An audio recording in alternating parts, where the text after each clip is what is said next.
திருவாரூர் கடைவீதியில் ஏற்பட்ட திடீர் தீ விபத்தால் 10 கடைகள் எரிந்து 1 கோடி ரூபாய் மதிப்பிலான பொருட்கள் கருகி போயின.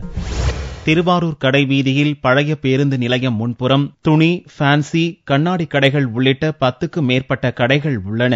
இப்பகுதியில் உள்ள டீ கடை ஒன்றில் நள்ளிரவு ஏற்பட்ட திடீர் தீ விபத்தில் 10க்கும் மேற்பட்ட கடைகளில் தீ பரவியது. 10 கடைகளும் எரிந்து சாம்பலான நிலையில் 1 கோடி ரூபாய் மதிப்பிலான பொருட்களும் கருகின. தீயணைப்பு வாகனம் வந்தபோதும் போதுமான தண்ணீரின்றி மீண்டும் வருவதாக கூறி சென்றதால் வியாபாரிகள் கடும் அதிருப்தி தெரிவித்தனர். திருவாரூர்ல ஒரு நகரத்துல முக்கியமான பகுதி தீப்பிடிச்சு எரிஞ்சிட்டு இருக்கு.